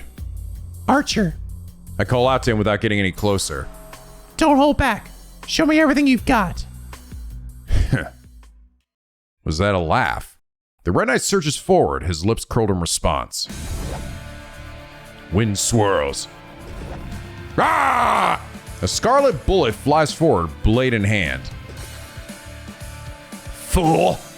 A blue spear intercepts him. If the charging archer is a gust of wind, then the spear tip that rises to meet him is a divine storm. Blah, blah, blah. Streaking blades, elegant parries. Archer's put on the defensive, fending off the swift thrust with his short sword. The man in red is stopped in his tracks. His advance denied by the enemy. He can't even breach the 2-meter coverage of the spear. A polearm wielder can control his opponent's range. Lancer with his nearly 2-meter reach needs to simply engage his foe whenever he comes within range. It's easier for him to stab an advancing opponent than it is for him to go after Archer himself. Despite this, Lancer closes the distance himself to press the attack, all the while keeping Archer from advancing further. You're a damn fool of a bowman, trying to challenge me in close combat. Lancer's snarl is fiery. With each thrust, Lancer closes in, the assault never letting up for a second. Moving in too close is suicide for a spear wielder. The advantage of a spear is the ability to control the enemy's position. Lancer shouldn't have a chance if he keeps closing in. No way. But that's only according to conventional wisdom. Unerringly, unceasingly, Lancer's spear seeks to pierce Archer's throat, shoulder, forehead, heart. The strikes are too swift to even leave an afterimage. Archer is forced to parry, block, or evade every move of the spear. Any strike, if true, would be a mortal blow. Still, Archer is a servant. even if he specialized with the bow. He won't be brought down so easily by mundane attacks.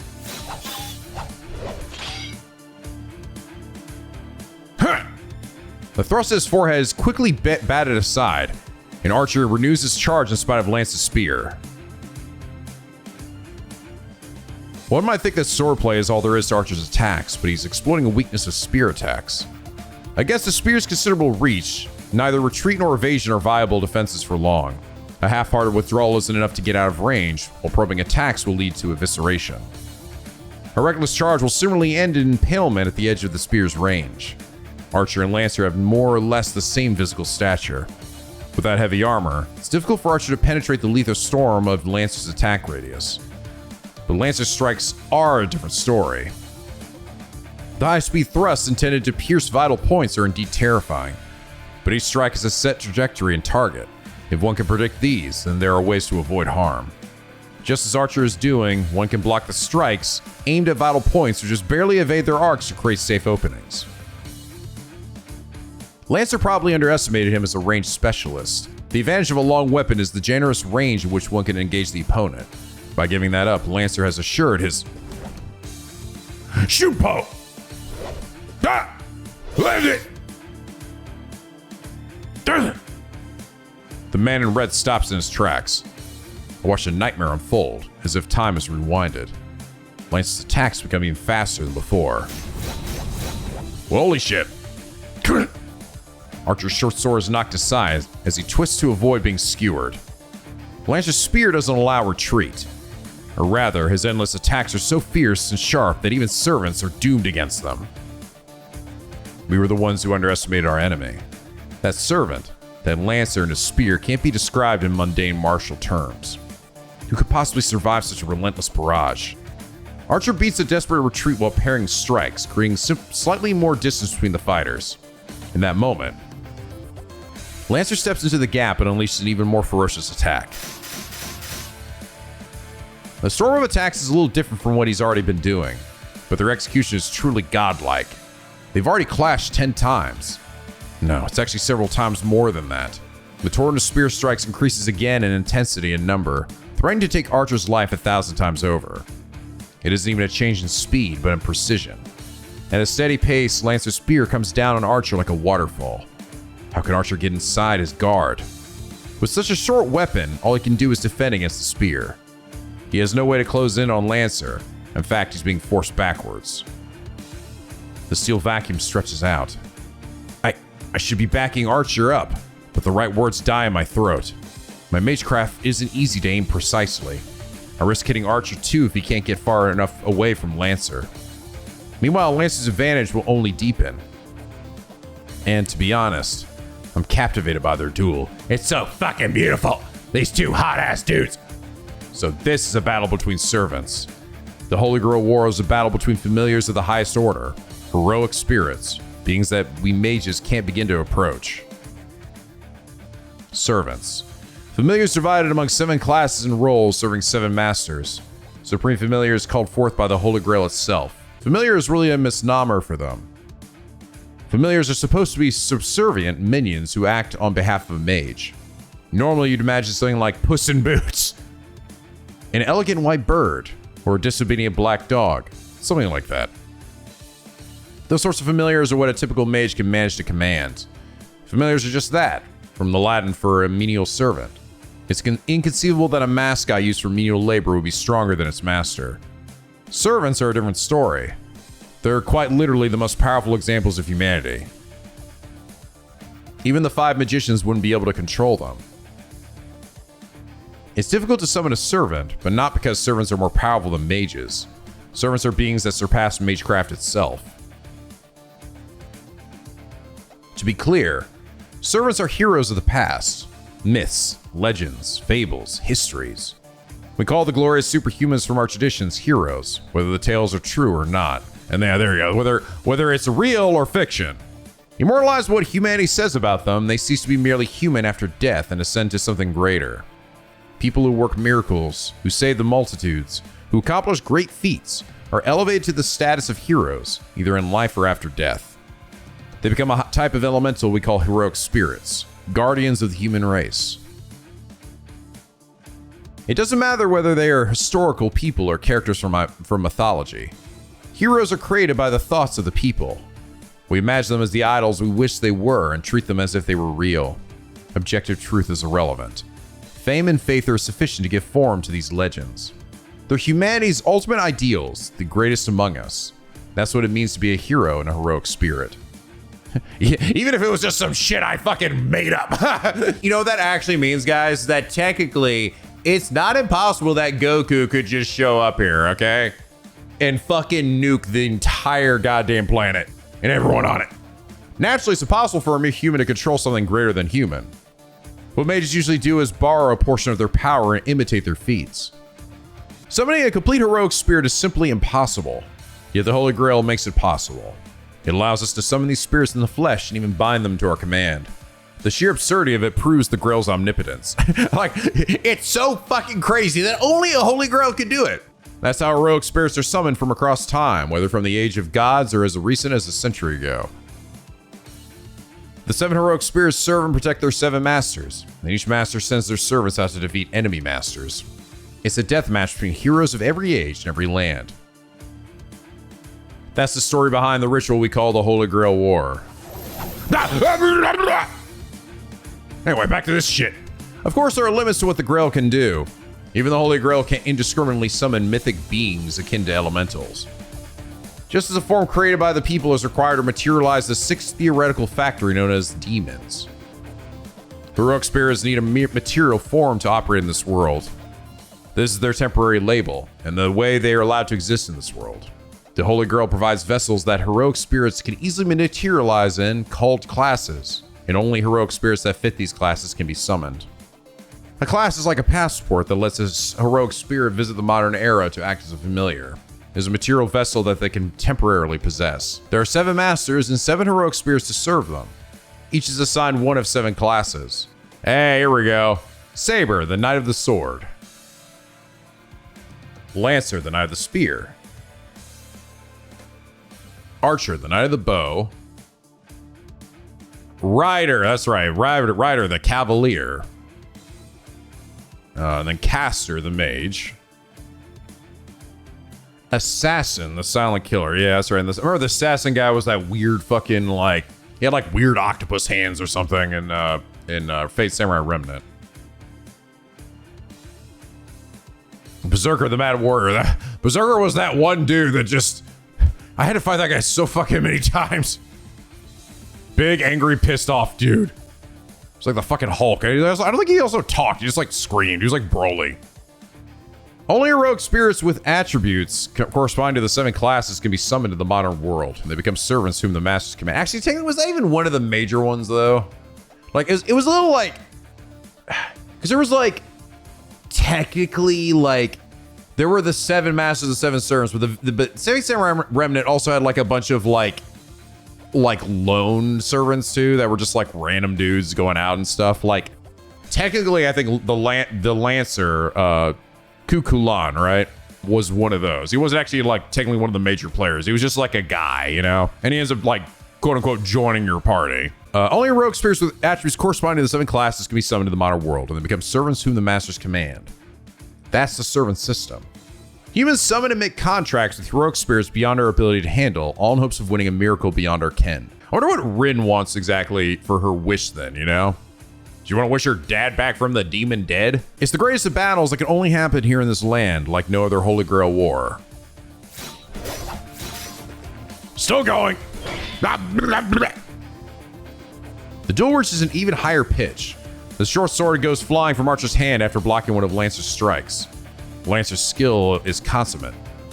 A seemingly straight thrust suddenly whipped into a disarming arc at Archer's wrist. It was an attack that Archer couldn't have avoided, even if he saw it coming. There isn't an effective way to parry the spear with a sword. A forceful block is countered with an even keener strike, while defending with minimal force will never create an opening to exploit. The clash between sword and spear is shaping up into an intense struggle to defeat an enemy outside of Archer's reach. You fool. There's no hesitation in Lancer, even as he taunts Archer. He pauses from the constant pressure he puts on Archer. Does he intend to settle the duel in an instant? I'm gonna put all my power behind this one attack! Lancer takes a firmly rooted stance, trading a fiery glance with the now unarmed Archer. It happens in an instant. In the span of a breath, Lancer looses a flurry of blows that's no less than a flash of light. Imperceptible. Forehead, neck, and heart. The spear moves to skewer all three. And yet, another flash of light counters the first that I couldn't even follow. Ha! Second sword! Or bow. Archer's hand grasps the short sword once more. Like the weapon he used earlier, it's a Chinese sword not dissimilar to a cleaver. I had a sword up my ass. But the greatest difference between them is... Oh, a dual wielder, eh? Oh, cool. Blade and blade. Each hand he grips a sword, each clearly meant to complement the other. Ha! Playing swordsman, are we? Lancer's spear sinks through the air. Woo! Woo! Woo! Shit! Becomes even faster, as if to herald Archer's certain death. Come on, bitch! Come on! Come on! Put the swords down! Come on! The duel becomes a symphony of clashing blades. Two steel instruments playing a resounding chorus. The sparks of their conflict rising to a never-ending crescendo. Their battle is like a vacuum cleaner on the carpet of justice. Sorry. It sucks in all the air around it, making it feel like I'll be cut if I even dare to approach. It all happened in an instant, really. But as I watched with bated breath, the moment seemed to stretch on. Lancer keeps his foe out of his fatal pocket, while Archer attempts to close the gap with a shield of dual swords. They've clashed over 100 times already, Archer losing a weapon in each time. But instantly, another sword appears in Archer's empty hand, and Lancer is slightly driven back each time. How many swords do you got, bro? He's just like, there's like a pile of swords behind Archer. That's just like forming. Where do you keep pulling them from? Lancer finally acknowledges his miscalculation. He has no idea who he's fighting, but it would be a mistake to keep dismissing his opponent as a bowman. Yeah, it's interesting. He's pretty good at the blade for someone who's supposedly just an archer. A space opens between them. Lancer puts significant distance between them, maybe intends to start over. That agility isn't normal. Archer's charge defies human ability, but he's sluggish next to Lancer. The swiftness of Lancer's retreat had the speed and grace of a leopard.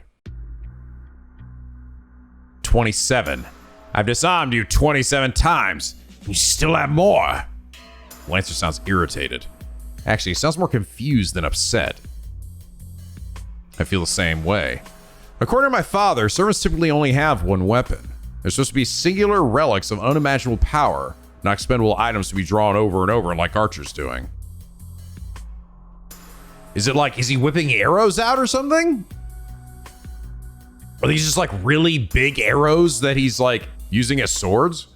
Servants are heroes whose spiritual rank are elevated to the magnitude of elementals or divine spirits after death. In a way, they're not unlike angels and demons.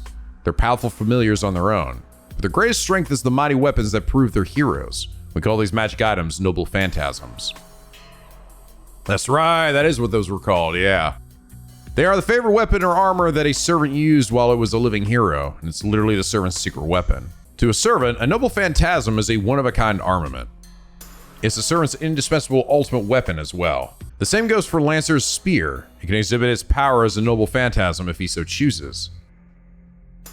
A noble phantasm is a formidable weapon on its own, but its true power is expressed by invoking its true name. Tetsuzengetsu!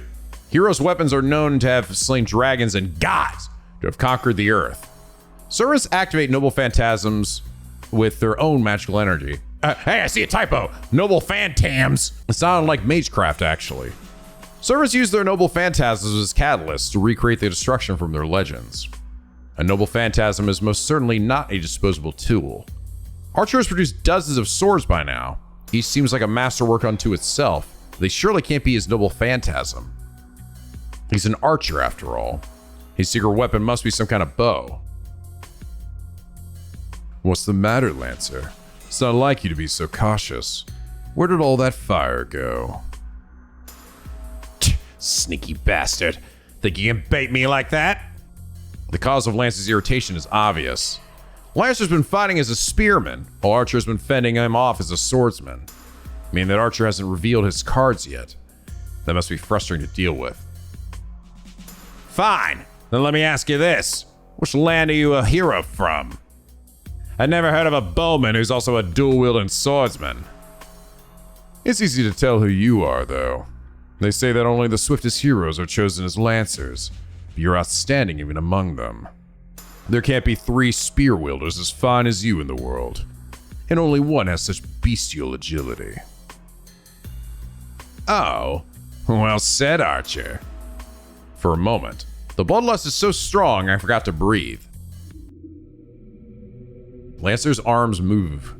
It's a deliberate stance without any of the nonchalance he's shown thus far.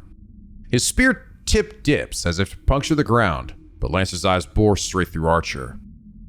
Then will you taste my killer technique? My Hiten Mitsurugi style. I won't stop you. You're a foe we have to overcome sooner or later. Lancer lowers his stance. Simultaneously, a thorny, bitter cold overtakes the schoolyard. The air freezes.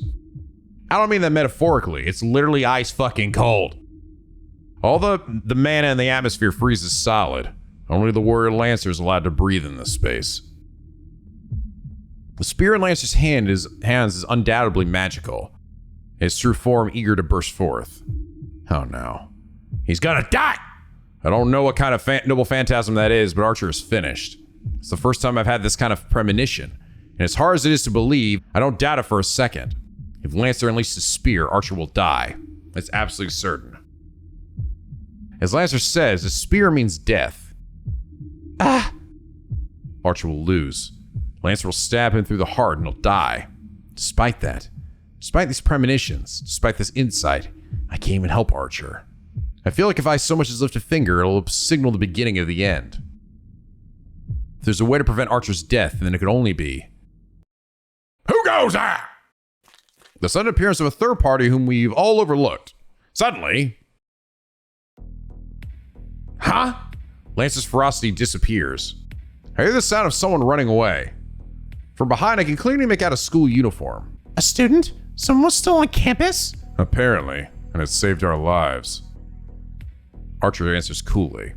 Sure enough, the interruption did save our skin. I screwed up. I was so distracted by Lancer that I wasn't keeping an eye on our surroundings. Wait, what are you doing, Archer? Can't you tell? I'm resting because there's no one left to fight.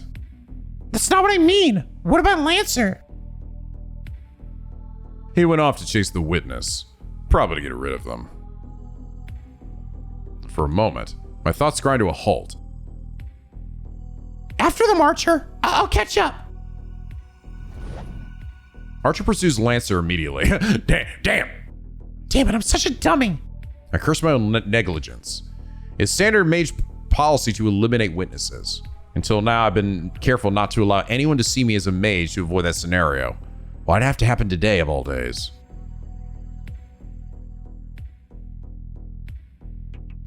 The night feels oppressive, not letting even the moonlight through. I find Archer standing over the body of a student, collapsed on the floor of a terribly cold hallway. He looks wordlessly down at the student. An odor reaches my nose. The sight of slowly pooling blood makes me realize that it's the smell of death. Follow him, Archer. Lancer should be running back to his master. If we at least catch sight of their face, then tonight isn't a total loss. Archer goes off after Lancer. Only the fallen student and I remain in the corridor. I can't look him in the eye, but I have to. This is my fault. This is my fault. This is my fault. Since I was young, since I made up my mind to inherit the Tasaka legacy, I've been prepared for this. Mages aren't governed by good or evil. I've known all along this path would be a bloody one. A single thrust from Lancer's spear. If he got you in the heart, there's no saving you. I don't know how many seconds ago Lancer killed him. Just a matter of whether he was unlucky enough to get stabbed through the heart. The blood loss isn't as bad as I would expect for a destroyed heart, so maybe the injury isn't too deep. It might not be too bad, but he's still screwed if blood has been cut off to his brain. Though, yeah, if his heart was wrecked, then he would have died instantly. Still not dead? You're really something. It's hard to hear, but just barely. My ears pick up faint breathing that might be a death rattle. But it won't last more than a few seconds. I don't have the power to save him. I don't even have a way to heal my own wounds. I have to look him in the eye at least. I start to reach for the face of the prone figure when I realize that my fingers won't move. They're shaking. But why? I'm used to this. I've made this choice countless times. I've lost so much thanks to my own mistakes, my own selfishness. That's why I've always been ready for this day to come. Then, why am I so angry at myself? I'm sorry. I'll keep you company. You deserve that much. I use cold logic to still my trembling fingers and legs and check the fallen student's face. A great weight falls onto me. Oh shit. I feel like I've just been struck by a hammer. Don't do this to me. Why did it have to be you? I grind my teeth. No longer to brace myself against the shaking, but because I'm truly angry. Why did it have to be him? Why him especially? I'm not upset with Lancer for silencing a witness, as a servant should. But at school today of all days, at this hour, you fool. Why would you of all people? Sakura's face comes to mind. I'm sure she'll cry. And I find myself recalling a day after school some years ago. The sky glowed a distant red, a boy that always ran, and a silly little girl watched him absently from afar. That boy got involved in something he shouldn't have, and now his corpse is in front of me. There's still a way. If I fail, I might lose my trump card, but there's a way to save him. No. I'll lose it whether this works or not, so the outcome is the same to me. This is a mistake. His impending death is a foregone conclusion. It's my fault for not paying enough attention to what was happening around me, and his fault for having the dumb luck to be here tonight. There's no need for me to go this far for him. My father, who left me with nothing to remember him by, did in fact leave me this heirloom to help me. Oh, I see. I see. So she summons... So this guy is the dude that we see at the start, right? To save his life, she's going to make him a master in this game. And she's going to give him the servant. And that's going to end up being Saber. It's a massive store of magical energy meant to be a trump card that helps me win this war. A precious, precious treasure just for... So what, stupid? I turn back and kneel by the dying boy.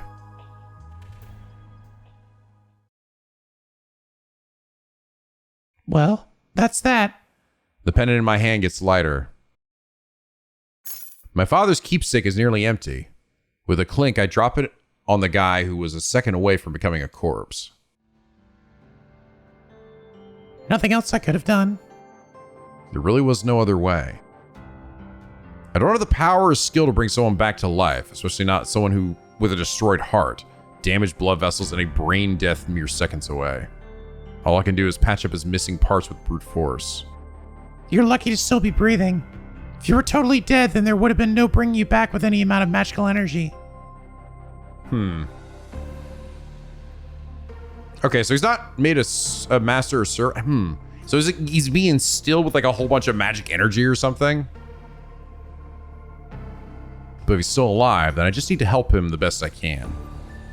I would have really hated myself if I failed, but it worked out, I guess. Yeah, I feel fulfilled. If I'm being honest, this wasn't such a bad experience. Though really, I'm lying to myself. I should go. I did what I came to do. Better get out of here before he wakes up. I like they're not actually showing who it is, right? But apparently someone who's tied to Sakura as well. Yeah, there isn't any point hanging around. Archer's off tailing Lancer, so I should just go home. On the way home, I remember. I left my father's memento at school, though now it's just a pendant with all of its magical energy wrung dry. Oh well. Don't suppose I need it anymore. It might have a little bit of energy left in it, but it's less than the 10 gemstones I'm carrying. What Father wanted was for me to have enough magical energy to win the Holy Grail War. Now that I've used that resource up, this container doesn't mean much.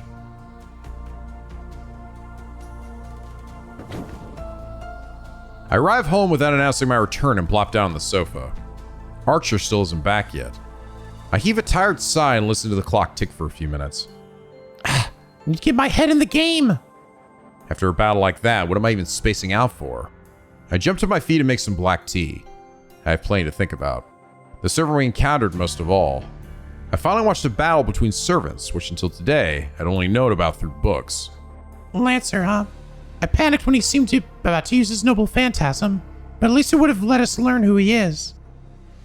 Learning a servant's identity is key to defeating a servant. With the exception of the idiot who doesn't know his own name, a servant's greatest weakness is their identity. Once you learn a servant's name and identity, then you can mostly deduce that heroic spirit's noble phantasm. It goes without saying that since servants are heroic spirits, they have legends associated with them. So if you get Superman, you know that kryptonite. That other made-up thing is what's need to kill him. Unraveling their history can reveal a lot about their abilities. Masters address servants by their class names to hide their true names. The more famous a hero, the more likely their weapons and weaknesses are to be known. A heroic spirit who has become a servant will never willingly divulge their identity. That knowledge is reserved only for their master. There's a tacit understanding that a master conceals their own servant's identity while trying to figure out the identities of the other servants. Including this one, there have been 5 Holy Grail Wars thus far. Oh, okay. 5, huh? Each servant's quality depends on the caliber of the summoned heroic spirit. Naturally, a famous hero or one with a legendary weapon is powerful. Accordingly, it's difficult to summon such heroic spirits. For that, a summoner needs a connection to the heroic spirit they're summoning, such as a weapon the hero wielded during their lifetime. Even the Mages Association, with all its resources, only has a few such items in its possession. That's why most mages, myself included, summon a heroic spirit whom we have an affinity with. A servant's strength is determined by the caliber of the heroic spirit, or so the logic goes. But the reality isn't so clear-cut. Even a superior heroic spirit might struggle when the classes in play aren't favorable. Class-specific abilities can have a large impact on the outcome of a battle. Each of the 7 classes comes with additional abilities, and the interaction between these can allow one to triumph over a stronger opponent. To continue the example, it is said that great heroes were defeated by lesser-known heroes in each of the previous 4 wars. As far as I know, the best servant class is Saber. Saber fought until the very end in each of the last 4 wars. Saber, Lancer, and Archer are said to have powerful magical resistance. Magecraft isn't effective against these 3 classes. Really?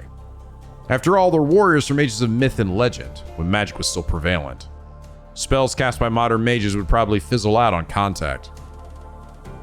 That's why the first 3 classes are generally considered the most desirable. I see. Yeah, fuck these other ones. The other class to watch out for is Berserker. Heroic spirits summoned in this class lose their sanity. As the name suggests, they become crazed warriors and puppets of their masters, but are strengthened beyond the power they had in life. It's also worth noting that the stronger a servant is, the greater its burden on its master. In the past, masters who drew berserkers couldn't control their servants, and ultimately self-destructed due to running out of magical energy. Man, what a bad pull this was for me! Fuck! No exceptions. In the vast majority of cases, Holy Grail Wars are won by the summoned servant's abilities. I wonder which, is it always like, the ones that always won was usually Lancer, Archer, or Saber, and all the other ones never fucking won a single time because they all suck! Of course, there are plenty of ways for masters to win battles, but it basically comes down to fighting between servants. That's why a master needs to commit the utmost diligence and effort to summoning a servant.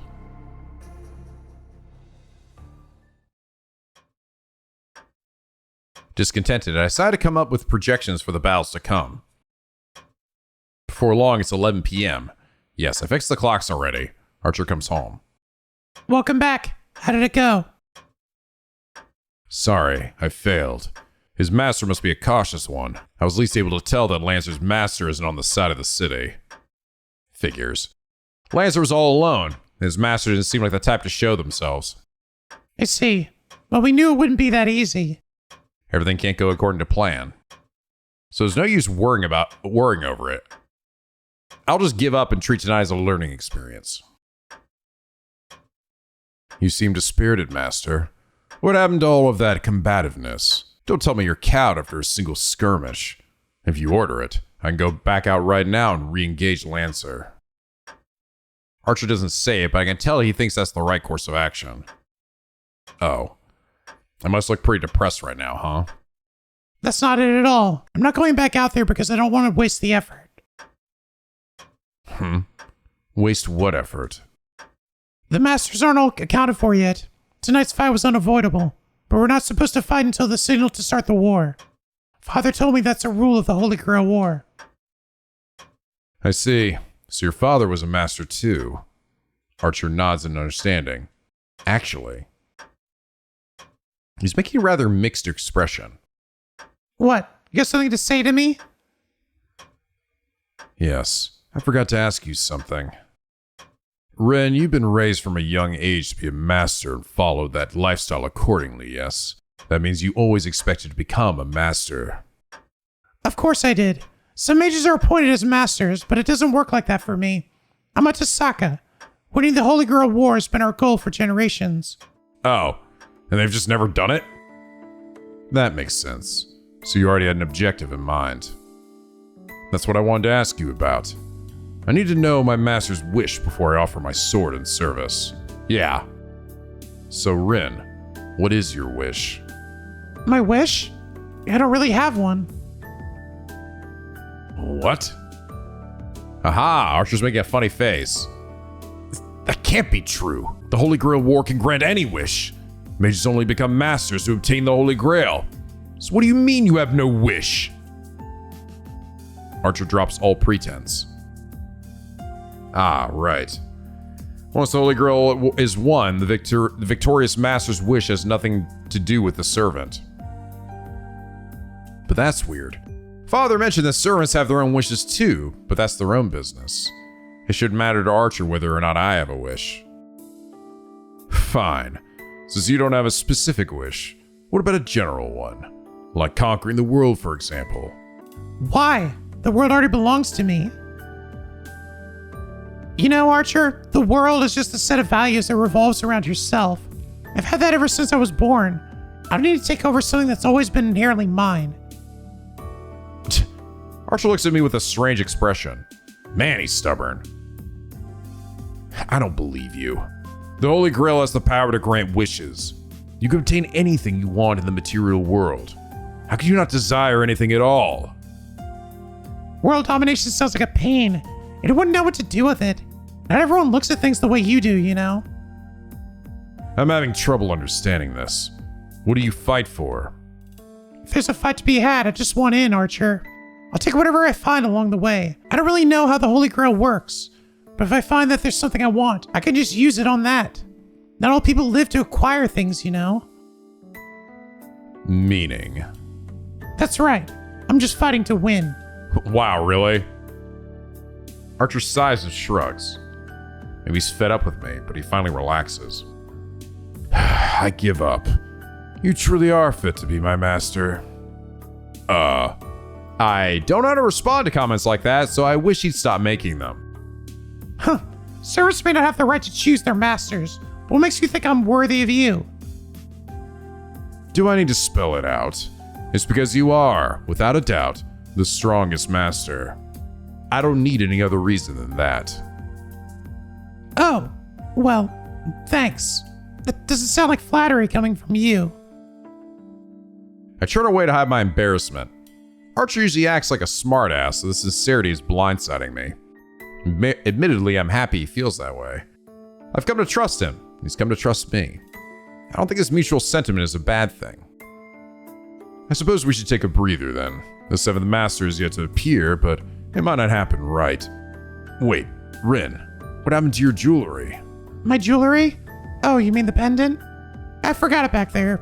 It doesn't have any power anymore, so I don't really need it, do I? I suppose not, if you say so.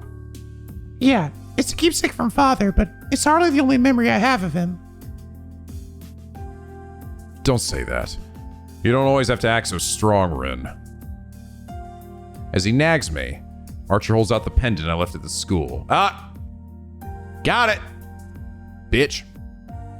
Oh, you picked it up for me. Don't lose it again. It really belongs with you, Rin. Archer avoids eye contact as he passes the pendant to me, looking almost bashful. Okay. Thanks. I accept it. To be honest, I'm not sure whether to be embarrassed or play it off right now. The pendant is as I left it. As I thought, it really doesn't have any energy left. It's just an expensive jewel now that it's empty. But to put it in Archer's terms, maybe it still has meaning as a memento of my father, even without its power. I suppose I can laugh this off as a net win, since I spent my trump card to save someone's life. Wait a second. I jolted up in my seat.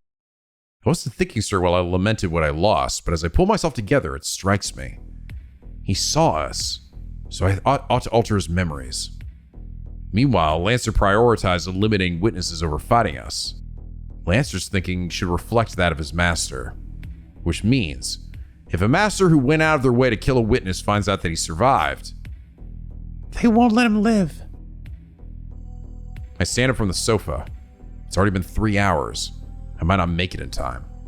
But I can't let this happen, not after all the trouble I went through. I sprint through the night. Fortunately, I know where he lives. Not because I bothered to find out, but because someone I happen to know goes over to his place often. I've never been there personally. Must be Sakura, right? Good grief. You're really making this harder on yourself. Archer gripes unenthusiastically. It's going to be as much of a struggle to rescue the guy now as it was to save him earlier.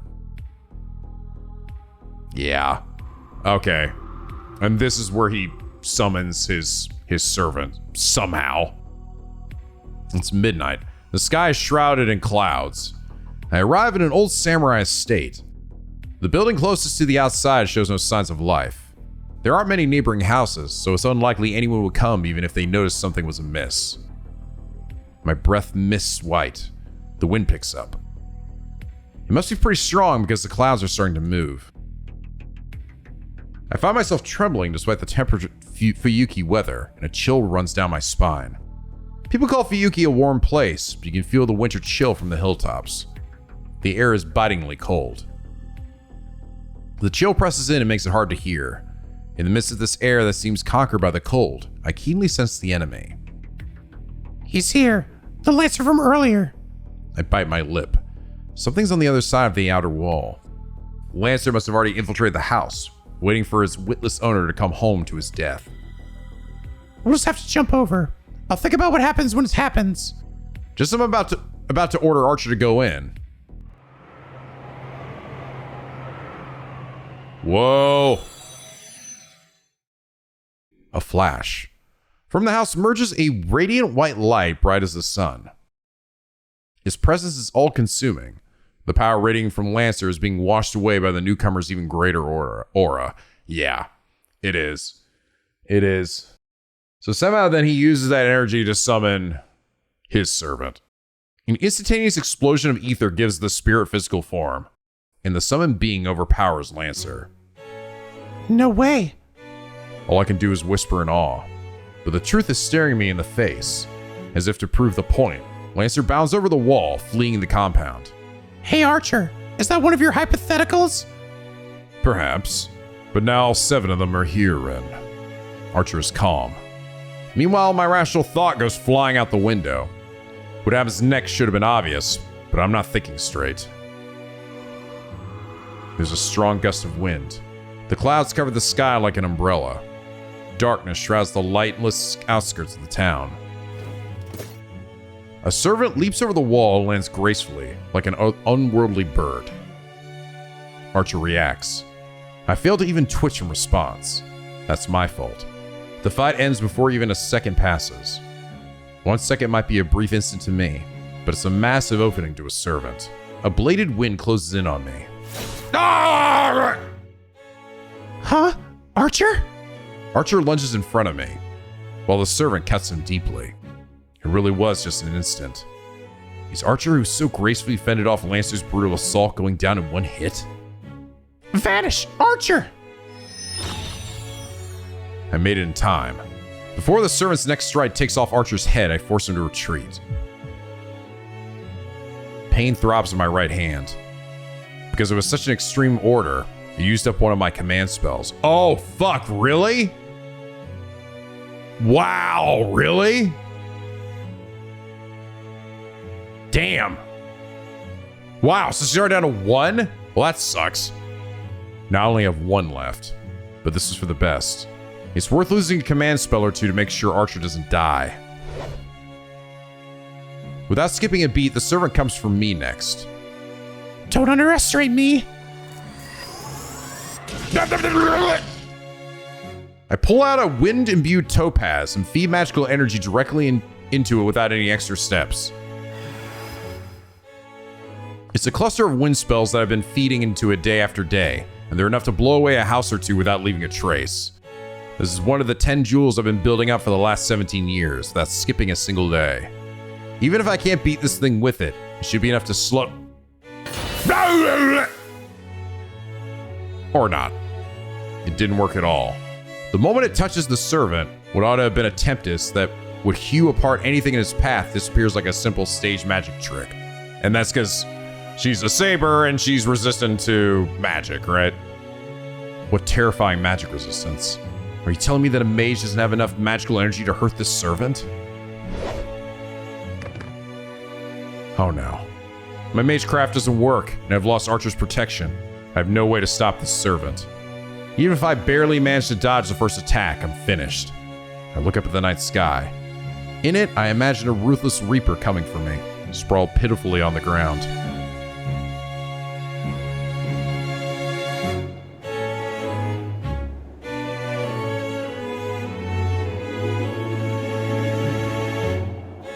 What? The wind blows. Through a break in the clouds, the moon peeks out through the spiral-like sky. The moonlight highlights her elegant profile. So this is the face of the servant who drove off Lancer. Took down my archer in one blow, and shrugged off my magecraft like it was nothing. That was an admirable display of magecraft, mage. The girl's voice rings clear like a bell, yet her voice is the stuff of nightmares at this moment. But this is the end for you, Master of Archer. The sword she's thrust at me seems to shine. I know that this is my dying moment. One glance is enough to figure that out. This is the card I wish to draw. The sword-wielding hero said to be the most powerful servant. I look up at the moon, prepared to die. There's no room to beg for my life, no time to escape. With my death, Rin Tosaka's Holy Grail War will have ended on the 3rd day. You'd think I'd go out hating my foe, feeling nothing but shame and regret. But I don't feel that way at all. Something's seriously wrong with me. I'm one moment away from certain death, and here I am entranced by my killer. God, she's so hot! Yeah, it's frustrating to be sure, but there's nothing I can do now. The strongest servant is going to kill me. She looks all at once heartless, utterly noble, and so very beautiful. Cool. She holding like a invisible sword or something? Oh shit, here's the intro.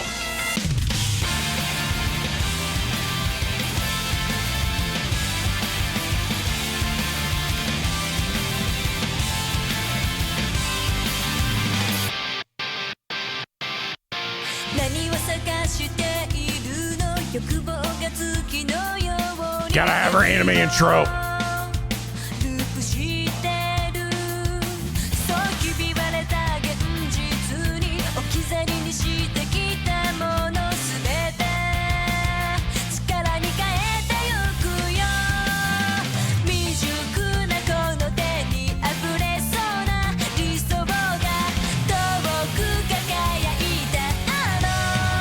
Is that the Berserker, probably?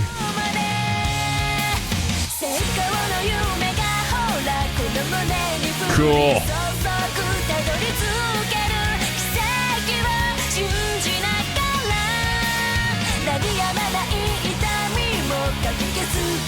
And that's maybe assassin? Oh, my hand's glowing with awesome power. Fuck.